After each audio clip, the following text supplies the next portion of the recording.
واپس نہیں نکلا تھا۔ 3 مہینے کے بعد سورج اپنی آب و تاب تک نکلا تھا۔ سورج میں حسین کا غم منایا تھا۔ عزیزان گرامی، امام علی وقار علی جدہ علیہ السلام شہید ہو گئے ہیں۔ امام پاک کو یزیدیوں نے شہید کر دیا۔ 10 محرم الحرام کا دن ہے۔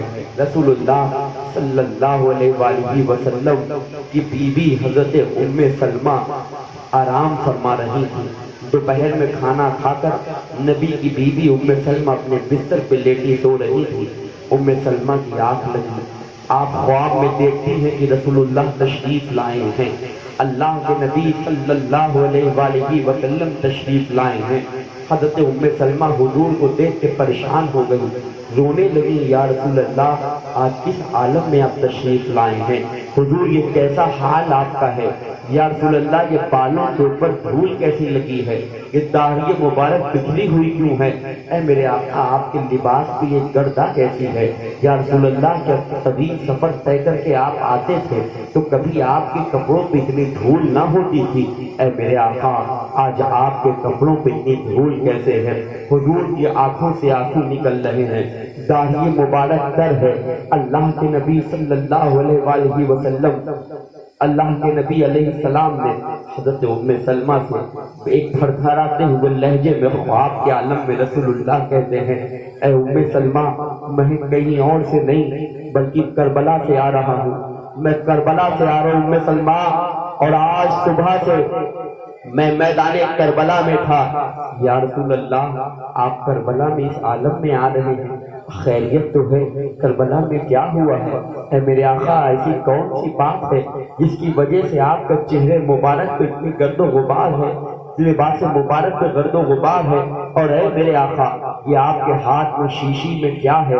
اللہ کے نبی صلی اللہ علیہ وآلہ وسلم روتے ہیں اور رو کر حضرت ام سلمہ سے ارشاد فرماتے ہیں، اللہ کے نبی فرماتے ام سلمہ آج صبح سے میں کربلا میں تھا، ایک ایک کر کر میرے بچے کربلا میں شہید ہو رہے تھے۔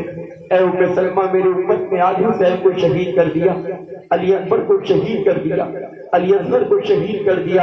اے ام سلمہ آج صبح سے میں کربلا کا وہ منظر دیکھ رہا تھا، اور اے ام سلمہ یہ میری ہاتھ میں جو شیشی ہے اس میں خون ہے، یہ خون کسی اور کا نہیں میرے بیٹے حسین کا ہے، یہ خون علی اکبر کا ہے، یہ خون علی اصغر کا ہے، یہ جناب قاسم کا خون ہے۔ اے ام سلمہ آج صبح سے میں دست کربلا میں اپنے بچوں کی قربانی دیکھ رہا تھا، اور ان کے خون کو میں اس بوتل میں اکٹھا کر رہا تھا۔ حضرت ام سلمہ فرماتی ہے کہ میں نے نبی کو پوری زندگی میں کبھی اس طریقے سے روتے ہوئے نہیں دیکھا تھا، اتنا پریشان نہیں دیکھا تھا، اتنا حضور کی آنکھوں سے آنسو نکلتے نہیں دیکھا تھا۔ حضرت ام سلمہ نے فرمایا کہ جب رسول اللہ کو اس عالم میں ہم نے دیکھا تو میرے دل کو بے چینی ہونے لگی۔ ہم نے جس نبی کا کلمہ پڑھا، جن کے چہرے کو دیکھ کر بے چینوں کو سکون ملتا تھا، جن کے چہرے کو دیکھ کر بے قراروں کو قرار آتا تھا، آج وہ چہرے پہ یہ بے سکونی کی علامت کیسی ہے، آج یہ بے قراری کی علامت کیسی ہے؟ ام سلمہ فرماتی ہیں میں ڈر گئی اور میں ایک دم سے بستر سے اٹھی اور دوڑتی ہوئی اپنے کمرے میں ام سلمہ گئی۔ اللہ کے نبی صلی اللہ علیہ وآلہ وسلم نے حضرت ام سلمہ سلام اللہ تعالی علیہا ورضی اللہ عنہا کو ایک پوٹلی دی تھی، ایک بٹوا دیا تھا، اور اس میں ام سلمہ سے حضور نے فرمایا تھا اے ام سلمہ یہ کربلا کی وہ مٹی ہے جو جبریل امین نے مجھے لا کے دی ہے، اے ام سلمہ میں تمہیں یہ مٹی دیتا ہوں، اور اے ام سلمہ سنو جس دن یہ مٹی خون میں بدل جائے، جس دن یہ مٹی خون میں تبدیل ہو جائے، جس دن یہ مٹی خون کی صورت اختیار کر لے، جس دن یہ مٹی خون کی نوعیت لے لے، خون میں بدل جائے، ام سلمہ سمجھ جانا کہ کربلا میں میری امت نے میرے بیٹے حسین کو شہید کر دیا۔ ام سلمہ نے جب خواب میں حضور کو بے چینی کے عالم میں دیکھا تو آپ دوڑتی ہوئی اپنے حجرے میں گئی، اور وہ جو پوٹلی حضور نے انہیں دی تھی ام سلمہ کھولتی ہیں تو دیکھتی ہیں کہ وہ پوٹلی سے مٹی کربلا کی خون میں بدل چکی تھی۔ شہزادی رسول کا وہ بیٹا کربلا میں شہید ہو چکا تھا۔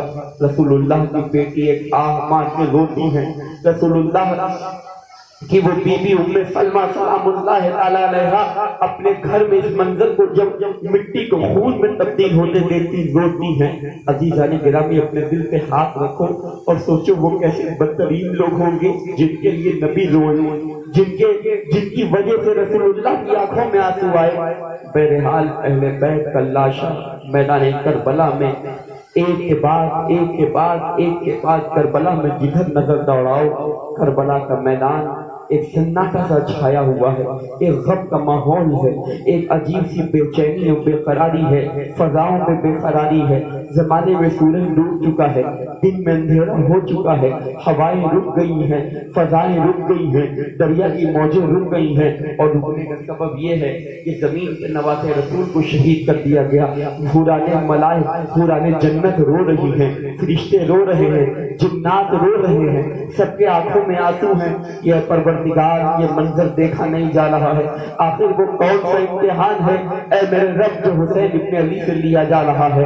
مگر صبر کا پیکر بنے ہیں، اور اللہ تبارک و تعالی نے تب اپنے فرشتوں کو جواب دیا تھا جب اللہ نے دنیا کو بنایا تھا، اور میں نے پہلے محرم کو آپ کو بتایا تھا کہ اللہ تعالیٰ نے جب زمین پہ اپنا نائب و خلیفہ بنانا چاہا تھا، جب انسانوں کو پیدا کرنا چاہا تھا، تو فرشتوں نے اللہ کی بارگاہ میں عرض کیا تھا اے پروردگار تو اس انسان کو پیدا کر رہا ہے جو زمین پر جا کے خون ریزی کریں گے، جو قتل و غارت کریں گے۔ اللہ تبارک و تعالیٰ نے کہا تھا انی عالم ما لا تعلمون، اے لوگوں، اے فرشتوں، جو میں جانتا ہوں وہ تم نہیں جانتے۔ جب فرشتوں نے کہا تھا نحنو یسبح بحمدک لک، اے میرے رب کیا ہم تیرے سجدہ کرنے کے لیے کم نہیں ہیں؟ تیری بارگاہ میں سر جھکانے کے لیے کیا ہم کم ہیں؟ ہم تیرا ہمہ وقت سجدہ کرتے ہیں، ہم تیرے ہمہ وقت تسبیح کرتے ہیں، تو انسانوں کو کیوں پیدا کر رہا ہے؟ اللہ نے فرشتوں سے اس وقت جواب نہیں دیا تھا، بلکہ فرشتوں سے صرف یہ کہہ دیا تھا انی عالم ما لا تعلمون، اے فرشتوں جو میں جانتا ہوں وہ تم نہیں جانتے۔ مگر فرشتوں کا سوال اللہ تعالیٰ پہ باقی رہا تھا، اور اللہ نے فرشتوں کو جواب حضرت آدم سے لے کر سارے نبی آتے گئے فرشتوں کا سوال باقی رہا۔ حضرت ابراہیم آئے فرشتوں کا سوال باقی رہا، اسماعیل آئے فرشتوں کا سوال باقی رہا، زکریا و یحییٰ، ابراہیم و اسماعیل، موسیٰ و ہارون، ہر نبی آئے مگر ابھی فرشتوں کا سوال باقی ہے۔ فرشتوں نے کہا کہ نحن نسبح بحمدک لک، اے اللہ تیرے سجدے کے لیے ہم کافی نہیں ہے کیا؟ تو انسان کو کیوں پیدا کر رہا ہے؟ اللہ نے ابھی تک جواب نہیں دیا ہے، بلکہ صرف یہی کہہ کے فرشتوں کو خاموش کر دیا ہے انی عالم ما لا تعلمون، اے فرشتوں جو میں جانتا ہوں تم نہیں جانتے ہو۔ اے تیری مشیت پہ قربان جب کربلا میں حسین شہید ہو گئے تو اللہ ان فرشتوں کو جواب دے رہا ہے اے فرشتوں تم نے یہ بھی کہا تھا کہ تیرا سجدہ کرنے کے لیے ہم کافی ہیں۔ اے فرشتوں دیکھو حسین کو سجدے کے عالم میں مجھ سے ایسی وفا کری ہے کہ حسین کے جیسا سجدہ اے فرشتوں تم میں سے نہ کسی نے کیا ہے نہ کوئی کرے گا، اسی لیے میں نے زمین پر اپنا نائب پیدا کیا تھا، انسان کو پیدا کیا تھا، اور اے فرشتوں تم نے اس دن مجھ سے سوال کیا تھا، کوئی عالم تصور میں وہ منظر کشی یوں کر لی جائے کہ اللہ فرما رہا ہو کہ اے فرشتوں تم نے سوال کیا تھا کہ انسان کو کیوں پیدا کر رہا ہے، خون بہائیں گے اور ہم تیرا سجدہ کریں گے۔ فرشتوں نے اپنے سجدے پہ ناز کیا تھا، فرشتوں نے اپنے سجدے پہ غرور کیا تھا، مگر اللہ فرشتوں کے سجدے کو جواب کیوں دے رہا ہے کہ فرشتوں نے اپنے سجدوں پہ جب غرور کیا تھا تو اللہ نے کہا تھا انی عالم ما لا تعلمون، جو میں جانتا ہوں تم نہیں جانتے ہو۔ ابھی فرشتے اپنے سجدے پہ ناز کر رہے ہیں، مگر حسین آپ کے سجدے کو سلام، آپ کی عبادت کو سلام کہ جس کے سجدے پر فرشتے نہیں بلکہ خدا خود ناز کرے اور فرشتوں سے یہ کہے اے فرشتوں دیکھو جس انسان کو ہم نے پیدا کیا ہے وہ انسان علی اکبر کو دے کر بھی سجدہ کر رہا ہے، علی اکبر کو دے کے بھی سجدہ کر رہا ہے، اپنے بیٹے حضرت علی اکبر کی جوانی لٹا کر بھی میری بارگاہ میں سجدہ کر رہا ہے۔ علی اصغر 6 مہینے کے دودھ پیتے کو بھی شہید ہوتا ہوتا ہوا دیکھ کر بھی میری بارگاہ میں سجدہ کر رہا ہے. علی اکبر کی جوانی لٹی حسین سجدے میں, علی اکبر کی جوانی, علی اکبر کا بچپنا لٹا حسین سجدے میں, عباس کے بازو پہ حسین سجدے میں, قاسم کی جوانی لٹی اور حسین سجدے میں, وہ حضرت وہ مسلم بن عقیل شہید ہوئے حسین سجدے میں, اور کربلا میں بھوکا رکھا گیا حسین سجدے میں, پیاسا رکھا گیا حسین سجدے میں. جب فرشتوں نے اپنے سجدے پہ ناز کر کے یہ کہا تھا کہ ایک تسبیح بیان کرنے کے لیے ہم کافی ہیں, آج اللہ ناز کر رہا ہے اور کوئی عالم تصور میں رب کو جواب دے رہا تھا, اے فرشتوں کہاں ہو, وہ فرشتے کہاں گئے جو یہ کہہ رہے تھے کہ انسان کو نہ پیدا کر, ہم تیرے سجدے کے لیے کافی ہیں. اے فرشتوں دیکھو سب کچھ قربان کر کے بھی جو مجھے سجدہ کرے وہ حسین ہے, اور ایسا سجدہ کرے جس کے سجدے پر صرف مخلوق کو نہیں بلکہ پیدا کرنے والے خالق کو, پیدا کرنے والے خدا کو بھی ناز ہو, وہ حسین ابن علی ہے. نعرہ تکبیر, نعرہ رسالت, نعرہ حیدری, ذکر شدائے کربو ولا, فیضان حسین پاک, فیضان حسین پاک. ہے کرم کی تجھ سے آس, ہے کرم کی تجھ سے آس, آنکھوں کی ٹھنڈک دل کا چین, آنکھوں کی ٹھنڈک دل کا چین. سبحان اللہ. فرشتوں کے سجدے پہ فرشتے ناز کرے, حسین کے سجدے پہ رب ناز کرے, اور کیوں نہ رب کو ناز جس حسین نے آغوش مصطفیٰ میں تربیت پائی ہے. علی جیسا جن کا باپ ہو, فاطمہ جیسی جن کی ماں ہو, نبی کے جیسا جن کا نانا ہو, وہ حسین.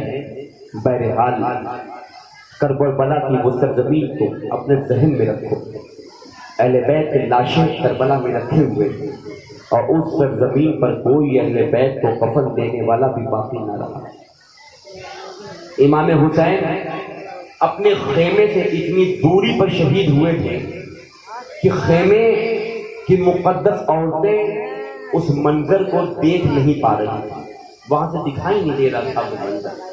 اتنی دوری پر یزیدیوں نے امام حسین کو شہید. معتبر اہل سنت کی کتابوں سے حوالہ دے رہا ہوں, یہ واقعہ شاید آپ نے سنا ہو, نہیں سنا تو آج میں آپ کو بتاؤں گا. امام حسین جس گھوڑے پہ سوار تھا وہ گھوڑا کس کا تھا؟ وہ گھوڑا نبی مکرم صلی اللہ علیہ وآلہ وسلم کا گھوڑا تھا.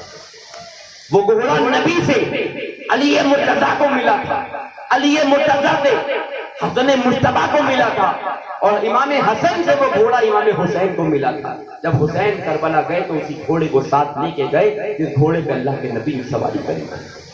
اسی گھوڑے پہ بیٹھ کے امام حسین شہید ہوئے.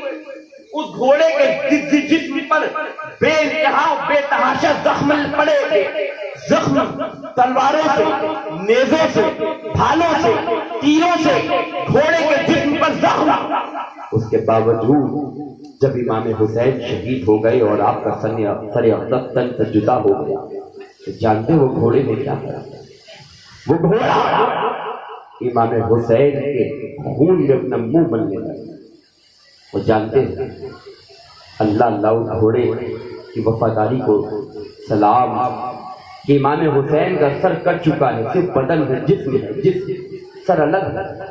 گھوڑا سونگتا سونگتا ہر جسم کے پاس جاتا ہے, سونگتا اور آنکھوں سے آنسو بہاتا. دوسرے جسم پہ گیا آنسو بہایا, تیسرے جسم پہ گیا آنسو بہایا, مگر جب حسین پاک کے جسم اقدس کے پاس وہ گھوڑا گیا, گھوڑا امام حسین کے لہو میں اپنا منہ ملنے لگا, اور امام حسین کے قدموں پہ اپنا پیر ملنے لگا, قدموں پہ اپنا چہرہ ملنے لگا, اور پیروں پہ امام حسین کے اپنا چہرہ رگڑنے لگا. وہ گھوڑا انہیں حسین کو اپنے آپ میں شامل کر کر لے کر اپنے چہرے پہ لگا کر گھوڑا تیز رفتار سے دوڑتا ہوا اہل بیت کی عورتوں کے خیموں میں گیا. اس خیمے میں گیا جس خیمے میں سیدہ سکینہ ہے, اس خیمے میں گیا جس خیمے میں سیدہ زینب ہے, بی بی شہر بانو. اس خیمے میں وہ گھوڑا گیا, اور جانے کے بعد جب بی بی زینب نے دیکھا گھوڑے کو خون لگا, بی بی زینب نے پوچھا, اے گھوڑے تو اکیلا آیا, میرا بھائی حسین کہاں ہے؟ اے گھوڑے تو حسین ابن علی کو کہاں چھوڑ کر آیا؟ وہ گھوڑا سیدہ زینب کے سامنے اپنے چہرے کو زمین پر رگڑ رگڑ کر اور ہنہنانے لگا، رونے لگا، آواز سے رونے لگا۔ سیدہ زینب کے خیمے میں امام حسین کی شہادت کی خبر اس گھوڑے نے پہنچائی۔ اے لوگوں، پھر آپ جانتے ہیں ان یزیدیوں نے اس کہا یہ گھوڑا کیا کرتا ہے، یہ گھوڑا کیوں حسین کے پیر میں اپنا چہرہ مل رہا ہے، آخر بات کیا ہے؟ اب آپ دیکھو اللہ تعالی جس سے چاہے حسین کے صدقے میں جو چاہے کام دے۔ گھوڑے نے بعد میں کیا کرا وہ بھی سن لو۔ اس گھوڑے نے امام حسین کے لہو میں جب اپنا چہرہ ملا، ملنے کے بعد خون حسین سے گھوڑے کو جب طاقت حاصل ہو گئی، جب ابن زیاد اور ان کوفیوں نے، ان یزیدیوں نے گھوڑے کو گھیرنے کی کوشش کری، گھوڑے نے کاٹ کاٹ کے 26 یزیدیوں کو مارا تھا۔ امام حسین کے گھوڑے نے کاٹ کاٹ کے 26 یزیدیوں کو مارا تھا، 26 یزیدیوں۔ امام حسین کی شہادت کا بدلہ گھوڑا اس انداز میں لے رہا تھا کہ گھوڑے نے کاٹ کاٹ کے اپنے منہ سے کاٹ کر 26 یزیدیوں کو مار ڈالا۔ صرف 26 یزیدیوں کو نہیں بلکہ جس سواری پہ وہ سوار تھے 9 ان جانوروں کو بھی مار دیا تھا جو حسین کے قاتلوں کا قتل کرنے میں مدد کر رہے تھے۔ اس گھوڑے نے 9 سواریوں کو اور 26 انسانوں کو مارا تھا۔ اس گھوڑے میں جو امام پاک اس گھوڑے پہ سوار تھا۔ عزیزان گرامی، بہرحال ان یزیدیوں میں اب جلد بازی ہوئی کہ آخر اب جلدی جلدی کرو اور اہل بیت کے کٹے ہوئے سروں کو لیو اور لے کر کے کوفہ کی طرف یزید کے دربار میں چلو۔ ایک جشن منایا جا رہا تھا، ایک خوشی کا ماحول تھا کہ یزید کے پاس جب کٹے ہوئے سر ہم لے کر کے جائیں گے، یزید انعام دے گا، یزید تحفے دے گا، حکومت دے گا، گورنری دے گا، مال و متا سے نواز دے گا۔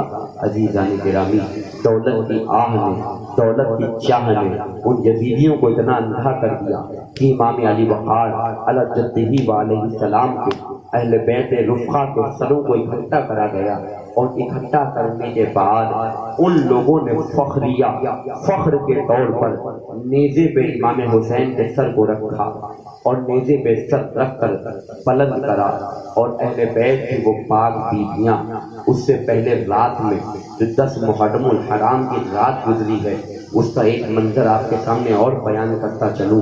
عزیزان گرامی، 10 محرم الحرام کی رات امام حسین شہید ہو چکے ہیں۔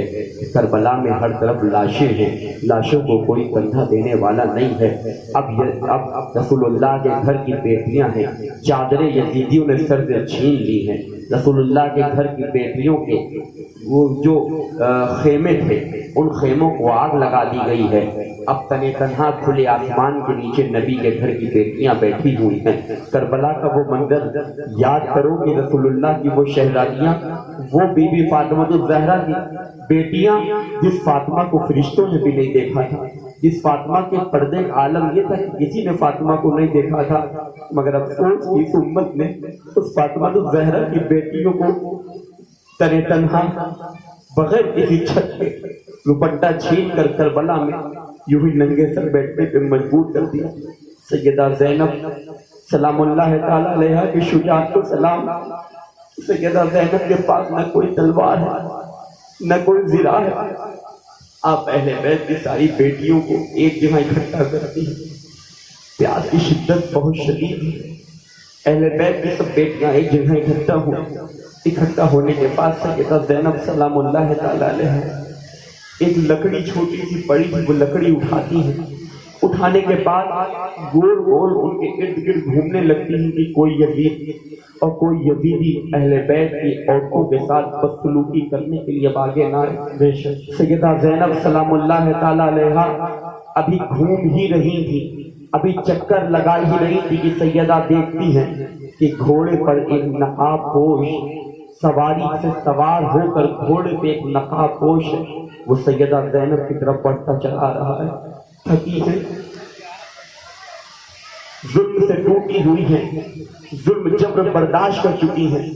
سیدہ زینب سارے جنازوں کو اپنی آنکھوں سے دیکھ چکی ہیں، وہ تڑپتے ہوئے لاشیں آنکھوں سے دیکھ چکی ہیں۔ وہ جب نقاب پوش کو اپنی طرف آتے دیکھتی ہیں، سیدہ زینب اپنی لکڑی کو اٹھا کے کہتی ہیں، اے آنے والے شخص، اب اگر ہمارے پاس کیا بچا؟ ہمارے کان کے زیور بھی یزیدیوں نے لوٹ لیے، ہماری سر کی چادر بھی یزیدیوں نے لوٹ لی، اب ہمارے پاس تو کیا لینے آ رہا ہے؟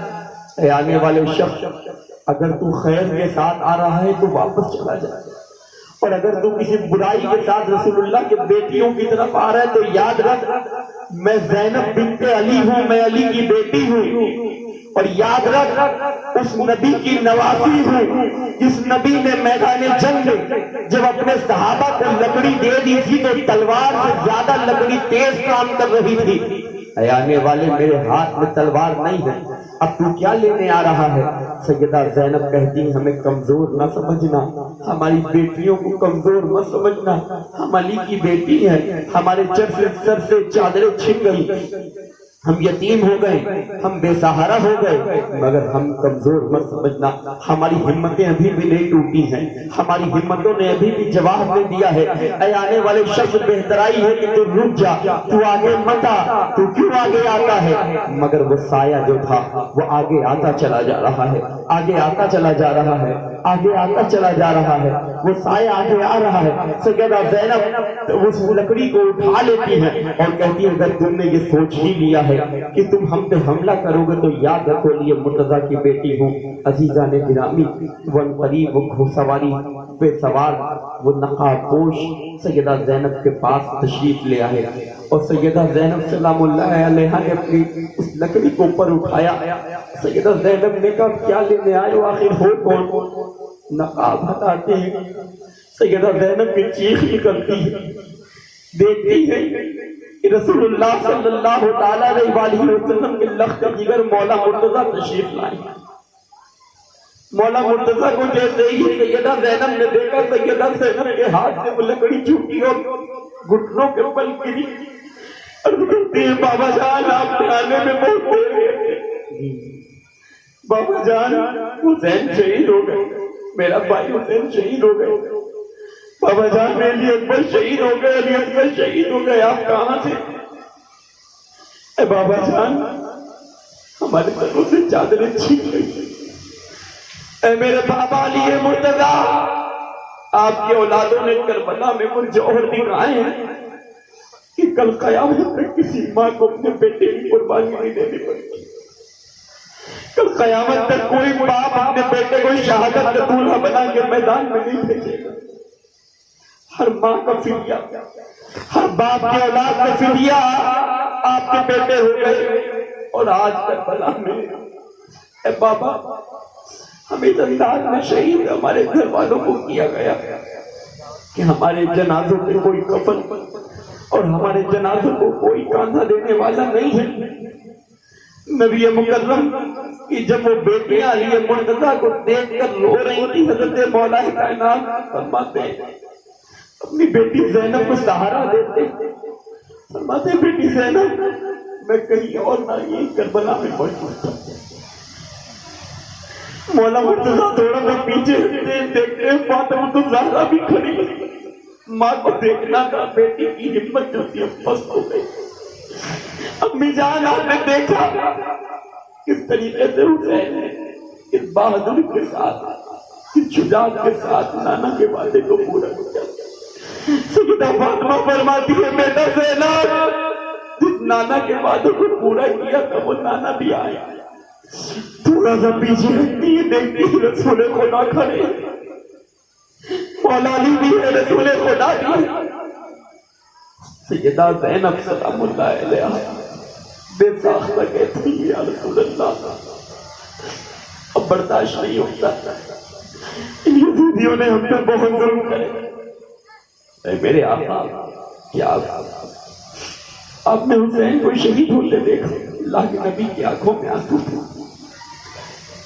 تاریخ لکھنے والوں نے لکھا کہ رسول اللہ روتے ہوئے اپنی بیٹی زینب سے فرماتے ہیں، بیٹا تمہاری ماں فاطمہ، تمہارے نانا رسول خدا تمہارے بابا علی مرتضیٰ کربلا میں موجود تھے. سیدہ زینب کہتی ہے اے یا رسول اللہ تو آپ موجود تھے تو پھر روکا کیوں نہیں؟ کہا بیٹی اللہ کا حکم تھا، امتحان تھا، اور امتحان میں حسین کی کامیابی دیکھنے کے لیے حسین کی ماں بھی موجود تھی. حسین کی کامیابی دیکھنے کے لیے وہ استاد بھی موجود ہے جس نے حسین کو تیار کیا تھا. بیٹا پریشان مت ہو، تمہارے قافلے پہ ظلم کیا جائے گا. سیدہ فاطمہ فرماتی ہے بیٹا زینب اب تمہیں بندی بنایا جائے گا، تمہیں قیدی بنایا جائے گا، قیدی بنا بنا کے تمہیں کوفہ کی گلیوں میں گھمایا جائے گا. سیدہ زینب سلام اللہ علیہا یہ تمام منظر کو اپنے آنکھوں سے دیکھ رہے تھے. اور یہی ہوا کہ امام علی وقار علی جدہ علیہ السلام کو شہید کرنے والوں کے دل کو سکون نہ پہنچا. ان لوگ جانتے امام کے ساتھ کیا کیا، اب سوچ بھی نہیں سکتے ہو وہ امام کے ساتھ ہوا. امام حسین کے اوپر کے کپڑے ان یزیدیوں نے پھاڑ دیے اور امام حسین کے کپڑے پھاڑنے کے بعد علی اکبر، علی اصغر، امام قاسم، عباس علمبردار، اہل بیت کے، رسول اللہ کے گھر کے وہ گلشن، وہ پھولوں کے کپڑے کربلا میں چیر چیر کے پھاڑے جا رہے. لوگ جب اپنے گھروں میں جنازے کو غسل دیتے ہیں تو کپڑے کو بھی عزت کے ساتھ کاٹتے ہیں، مگر رسول اللہ کے بیٹے کے کپڑوں کو چیر چیر کے پھاڑا جا رہا، مدے لے لے کے پھاڑا جا رہا، حضرت کے پھاڑا جا رہا، جس میں ناز کے کپڑے اتار دیے گئے. اور اتارنے کے بعد جتنے بھی جانور سواری کے تھے سب کے گھوڑوں کے ٹاپوں سے امام حسین اور کربلا میں بیٹھ کے جسم کو روندا گیا. اس پہ گھوڑے دوڑائے گئے، اہل بیت کے جسم کو گھوڑوں کے ٹاپوں سے روندا گیا. مسلمانوں دل پہ ہاتھ رکھو، کربلا کی طرف اپنی عقیدتوں کو پہنچاؤ اور سوچو وہ حسین جن کے رونے پہ رسول روئے، آج اسی حسین کے کٹے ہوئے جسم پر کپڑے پھاڑ کر گھوڑوں سے پل چلا جا رہا ہے. اللہ کے نبی کو کتنی تکلیف ہوئی ہوگی. امام پاک اللہ جدہ علیہ السلام جس میں مبارک کو روندا جانے لگا. روندے جانے کے بعد یزیدیوں نے جلدی جلدی چلنے کا انتظام کیا اور آدم یہ آیا تھا کہ سر لے کر کے آؤ. سارے سروں کو یزیدیوں نے میزوں پہ رکھا اور جب یزیدیوں نے حسین کی سر کو میزے پہ رکھا تھا، رب العزت کی قسم حسین پاک نے قرآن کی ترجمانی کری تھی. نبی کے اس شہزادے کے سر کو جب یزیدیوں نے 10 محرم کو شہادت کے بعد نیزے پہ اٹھایا تھا تو یزیدی دیکھ کے حیران ہو گئے کہ امام حسین کے لب مبارک ہل رہے ہیں. کان جب قریب کیا تو امام حسین قرآن کی تلاوت کر رہے تھے، منہ لب حسین کے قرآن کی تلاوت کی آواز آ رہی تھی. یزیدی ڈر گئے، سر کو چھوڑ کے بھاگے اور دہشت قائم ہو گئی. کوئی سر شبیر اٹھانے کو تیار نہ ہوا، کوئی اہل بیت طاہر کے سروں کو اٹھانے کو تیار نہ ہوا. عزیزان گرامی اب ان سروں کو اٹھایا جا رہا ہے مگر امام حسین کا سر اٹھ نہیں رہا ہے. اٹھایا گیا اٹھ نہیں رہا، اٹھایا گیا نیزہ اٹھ نہیں رہا. جس نیزے پہ حسین کا سر رکھا گیا تھا گویا محسوس ہو رہا تھا زمین نے نیزے کو جکڑ لیا ہو، کوئی طاقت نے نیزے کو جکڑ لیا ہو. ایک نہیں دو نہیں ساری یزیدی مل کے اس نیزے کو اکھاڑنے کی کوشش کرتے ہیں تو وہ نیزہ جس پہ حسین کا سر تھا وہ اٹھنے کو تیار نہیں. یزیدی امام زین العابدین کے پاس آئے، کہے زین العابدین آخر تمہارے بابا چلتے کیوں نہیں؟ اے زین العابدین آخر تمہارے بابا چلتے کیوں نہیں؟ تمہارے بابا کا سر زمین سے اٹھتا کیوں نہیں؟ حضرت امام زین العابدین سید سجاد پیکر حسن و جمال شہزادے رسول صلی اللہ علیہ وآلہ وسلم نے کہا اے یزیدیوں میرے والد کا سر اس وقت تک نہ اٹھے گا جب تک تم ان کے سر کو مجمع میں سب سے آگے نہ کرو گے. تم حسین کے سر کو پیچھے کر رہے ہو اس لیے نہیں اٹھتا. تم سب حسین کے سر کے پیچھے چلو اور حسین کا سر آگے چلے گا تو ہی یہ سر اٹھے گا، ورنہ یہ اٹھے گا نہیں۔ یہ وہ سر ہے جس نے کبھی کسی کے پیچھے چلنا نہیں جانا، بلکہ کائنات کی ہر شے ان کے پیچھے چلتی ہے، اس لیے ان کے پیچھے چلو تو ہی اٹھے۔ یزیدی سید سجاد کو لے کر آئے، امام حسین کے سر اقدس کو سید سجاد کی موجودگی میں جب اٹھایا گیا، امام حسین کا سر تھا، اس کے پیچھے اہل بیت اطہار کا وہ قافلہ تھا۔ آپ جانتے ہیں یہ بدترین یزیدی نبی کی بیٹیوں کو کیسے لے گئے تھے کہ اس زمانے میں اونٹ پر جب لمبے سفر کیے جاتے تھے تو اونٹ کی سواری کے اوپر سایہ کرنے کے لیے کچھ انتظام کیا جاتا تھا۔ اونٹ پر جو سواری بیٹھتی تھی اس کے بیٹھنے کے لیے انتظام کیا جاتا تھا، مگر رسول اللہ کے گھر والوں کے بیٹھنے کے لیے کوئی انتظام نہ کیا تھا۔ ننگے جانوروں کی ننگی پیٹھ پر رسول اللہ کی بیٹیوں کو بٹھالا گیا۔ جب میری ماں بہنیں غور دو، آپ توجہ دینا اس بات پر کہ جب اس ننگی پیٹھ پر رسول اللہ کی بیٹیوں کو بٹھالا گیا، یزید چادر چھین چکے تھے، یزیدی چادر چھین کے لے چکے تھے۔ تو جانتے ہو سیدہ زینب سلام اللہ نعرہ تکبیر، نعرہ رسالہ، نعرہ حیدری، حضرت علامہ مفتی سید شہید علی صاحب قبلہ۔